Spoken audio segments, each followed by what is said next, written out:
विश्व के सर्वोच्च पीठ व्यासपीठ पर सुशोभित जिनके श्रीमुखारविंदों से हम सभी लोग श्रीमद् भागवत महापुराण का स्वागत कर रहे, व्यास स्वरूप पूज्य महाराज श्री जी के श्री चरणों में नमन करते हुए मंचस्थ आदरणीय पूजनीय पूज्यपाद स्वामी ललितानंद सरस्वती जी महाराज, समुपस्थित सभी साधक बंधुजन एवं करुणामयी ममतामयी मातृशक्ति, सिया राममय सब जग जानी, करहूं प्रणाम जोरी गोपाणी।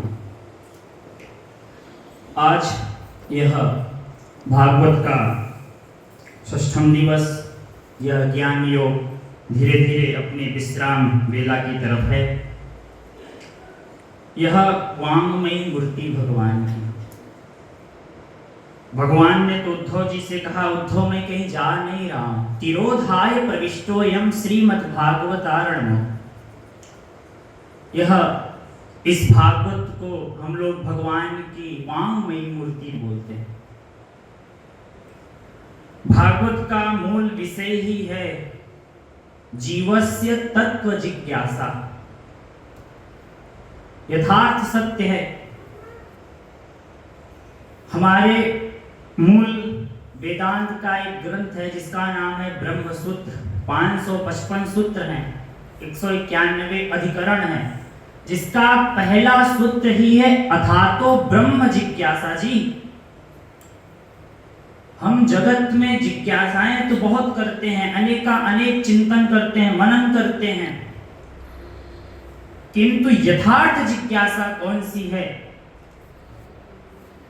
जिस जिज्ञासा को आने से मेरे अंतःकरण में, मेरी चित्त वृत्ति में ऐसी कोई जिज्ञासा करें जिससे हमारा आना जाना छूट जाए।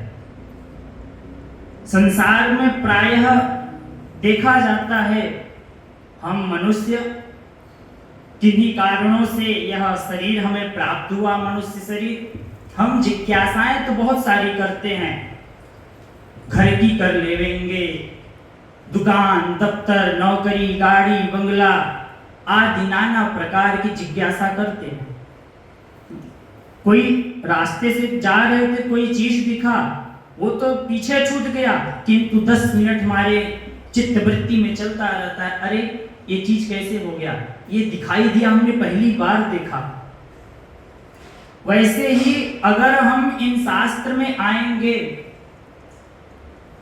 तो हमें जिज्ञासा किसकी करनी पड़ती? उस तत्व की।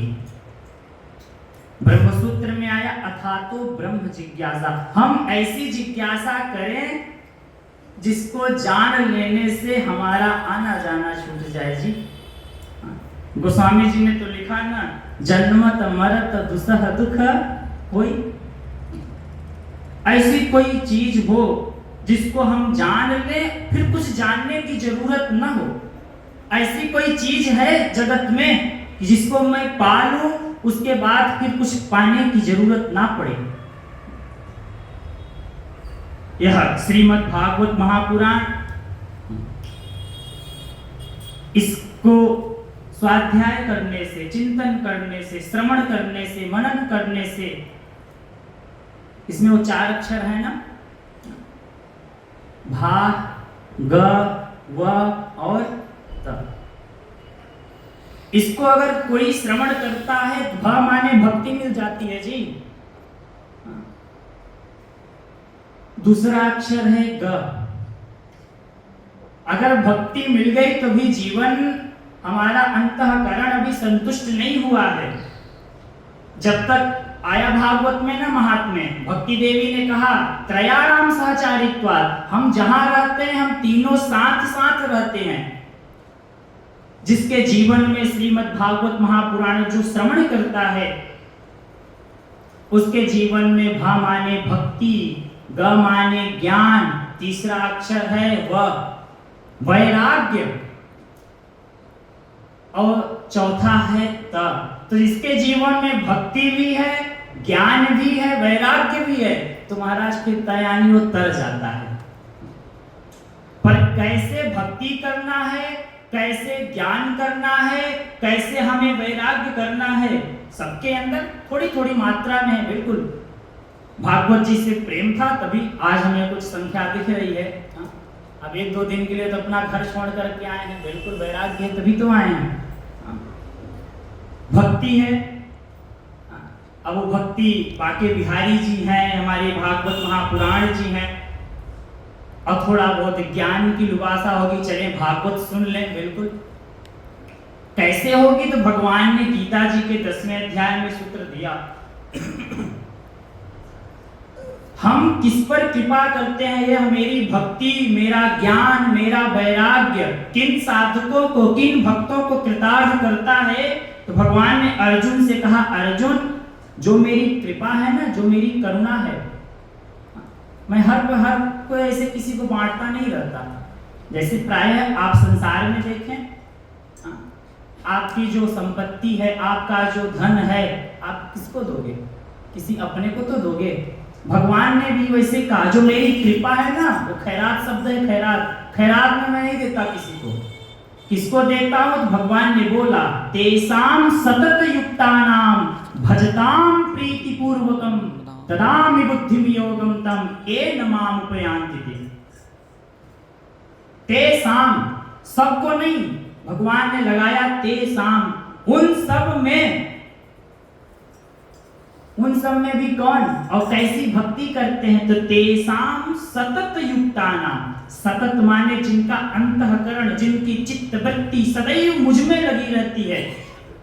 ऐसा नहीं है कि 1 घंटा भज लिया फिर संसार में, ऐसा नहीं। भगवान ने एक शर्त लगाया, कौन सी शर्त? सतत, निरंतर। भगवान की भक्ति में कभी होता है ना, हम लोग गांव की भाषा में कहते थे अघायपना। भगवान की भक्ति में अघायपना नहीं होगा, पेट नहीं भरना चाहिए, मन की शांति नहीं। हाँ, जगत में दफ्तर जाने से मन भर जाए अच्छी बात है, भोजन करने से मन भर जाए अच्छी बात है, रिश्तेदारी निभाने से मन भर जाए अच्छी बात है, संतुष्टि मिल जाए अच्छी बात है। किंतु माला जब कर रहे थे 11 माला हो गई, बस बहुत हो गया, नहीं, इसमें संतुष्टि नहीं। जो हमारी चित्त वृत्ति है, भगवान ने कहा तेसाम सतत युक्तानाम, जिनकी चित्त वृत्ति सदैव मुझमें युक्त रहती है, मुझसे जुड़ी रहती है। अगर जगत का भी कोई काम कर रहे हैं तो मन मुझ में लगा है, बुद्धि मुझ में लगी है। मयि एव मन आधत्स्व मयि बुद्धिम निवेशय निवसिष्यसि मयि एव अत ऊर्ध्वं न संशय। जिनकी चित्त वृत्ति, जिनका मन, जिनका अंतःकरण परमात्मा में सदैव लगता है, तो भगवान ने कहा अत ऊर्ध्वं न संशय, मैं उनको अपनी गति प्रदान कर देता हूं, इसमें तनिक भी संशय। आगे भगवान ने एक और शर्त लगाया, कैसे? भजताम प्रीति पूर्वकम जी, प्रेम से। हाँ, अब बच्चा है मान लो पढ़े और मन लगा के ना पढ़े, परीक्षा में फेल हो जाए तो क्या कहता है? मम्मी पापा मैंने तो अच्छे से मेहनत किया था। अगर कोई मन से, अभी कल ही हम लोग परिक्रमा कर रहे थे रात्रि में, हमारे साथ है, अब उसमें कोई गाना गा रहा है, कोई बात कर रहा है, कोई धूम्रपान कर रहा है, कोई किसी को गाली दे रहा है। आप परिक्रमा कर रहे हैं तो मन से करें। महाराज जी ने अभी परसों इस बात को लिया भी था कि जो सत्संकल्प के साथ परिक्रमा करता है उसके जीवन में जो भी चाह है बिल्कुल होता है। तो भगवान ने शर्त लगाया, तेसाम सतत युक्तानाम भजताम प्रीति पूर्वकम, जो प्रेम से मेरा भजन करता है। प्रेम यानी मन और बुद्धि लगा करके, शरीर नहीं। भगवान ने कहा शरीर आप अपना जगत में लगाओ, संसार में लगाओ, मुझको शरीर नहीं चाहिए तुम्हारा, मुझे तो तुम्हारा मन और बुद्धि चाहिए। आगे भगवान ने कहा ददामि बुद्धि योगम तम येन माम उपयान्ति ते, मैं उनको ऐसी बुद्धि प्रदान कर देता हूँ। बुद्धि प्रदान यानी उनके सामने ऐसा मार्ग बना देता हूँ, उनका मार्ग प्रशस्त कर देता हूँ कि उस मार्ग से डायरेक्ट वो मुझ तक पहुंच जाते हैं और उनका कल्याण हो जाता है। पर कब? जब हम भगवान की भक्ति मन और बुद्धि के साथ, शरीर के साथ नहीं। प्रायः जगत में देखा जाता है, अनुभव होगा सभी का, हम भगवान के सामने बैठे हैं, हो सकता है एक हाथ में आरती भी हो, एक हाथ में घंटी भी हो, मुख से चल भी रहा ओम जय जगदीश हरे, हाँ, तब तक गेट तब 8 बजे दादी मम्मा पूजा कर रही थी, तब तक दूध वाला आया, दूध ले लो। दादी अम्मा ने बहू से कहा ए दूध ले ले। हाँ, आपने शरीर तो बैठा रखा है प्रभु के सामने, किंतु मन, भगवान ने कहा नहीं, तुम शरीर जगत में लगाओ, किंतु मन और बुद्धि जो है ना वो मुझ में लगाओ। मन बुद्धि जब लगेगा, कहां लगता है? जिससे प्रेम होता है जी। आप एक दिन बैठ करके चिंतन करो, माँ का बच्चे से प्रेम होता है। 4 वर्ष का बच्चा स्कूल गया है, माँ घर में झाड़ू लगाती है, पोछा लगाती है, कपड़ा धुलती है, भोजन बनाती, आटा कूटती है, किंतु उनका चित्त वृत्ति बच्चे में लगा रहता है। 12 बज गया, लंच बॉक्स खाया कि नहीं उसने? रोज 4:15 बजे घर आ जाता था बैंक से, आज 4:20 हो गया, माँ का दिल छटपटाने लगता है। माँ इंडिया में है, बेटे बहू बाहर हैं, एक दिन में 5 बार बात हो जाती है। क्यों? क्योंकि उस बच्चे से माँ से प्रेम है। आप चिंतन करिए कि जितना आपने स्मरण अपने बच्चे को किया, अपने पोते को किया, अपने धन को किया, अपने परिवार को किया, क्या उतना स्मरण आपने परमात्मा का किया? यह जो अपना स्वरूप है ना, अभी महाराज जी कल ही कह रहे थे, हमें कहीं जाना नहीं है, हमें कहीं पाना नहीं है।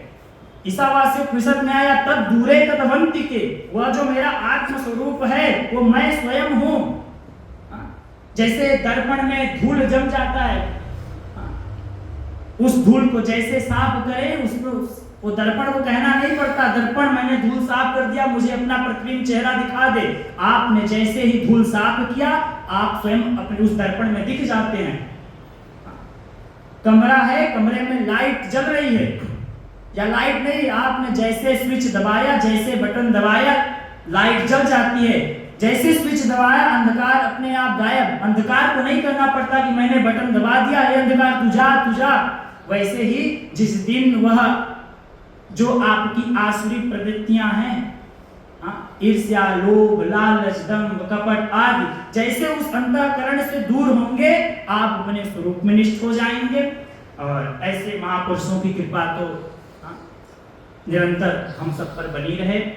और आप जैसे तपस्वी साधक महापुरुषों से हम सभी को श्रीमद् भागवत महापुराण श्रवण करने को मिलता है। और महाराज जी जो तो ये घलुआ है ना, घलुआ शब्द समझते हैं कि नहीं? आप लोग नहीं समझते हैं? आए माताओं का अनुभव होगा, ठेले पे सब्जी लेने जाते हैं। अब पता नहीं, अब तो हम तो 4 दिन से देख रहे हैं, भोजन करते हैं, तब तक हमारी माता जी हैं ये ब्लिंकिट से मंगा दो, तो ब्लिंकिट आ गया है। नहीं, पहले जब ठेले पर सब्जी लेने जाओ तो जब 1 किलो आलू ले लिया, 1 किलो टमाटर ले लिया, लौकी ले लिया, जब चलने लगो तो सब्जी वाला ही 4 मिर्चा और इतनी धनिया अपने आप दे देता था। अनुभव है कि नहीं? बस वैसे ही आप परमात्मा की भक्ति करिए, उसका चिंतन करिए, मनन करिए। आपकी जो 3 तृष्णाएं हैं ना, उत्तृष्णा, वित्तृष्णा, लोकतृष्णा, यह ऐसे ही मिल जाता है। जैसे वो घलुआ में मिर्चा मिल जाता है ना, वैसे ही तीनों लोगों की संपत्ति ऐसे घलुआ में मिल जाती है। और यही बात पूज्य महाराज श्री जी पर, महाराज श्री जी तो वेदांत के अद्वितीय विद्वान हैं। आपके मुखारविंद से या श्रीमद् भागवत महापुराण हम सभी को श्रवण करने को मिल रहा है, तो ये घलुआ में है। बाकी आप महापुरुषों की, पूज्य स्वामी जी की कृपा हम सब पर ऐसे ही निरंतर बनी रहे। आपके छत्र छाया में हम सब लोग बने रहें। अपनी वाणी को विश्राम। हरिओम तत्सत, हरिओम तत्सत।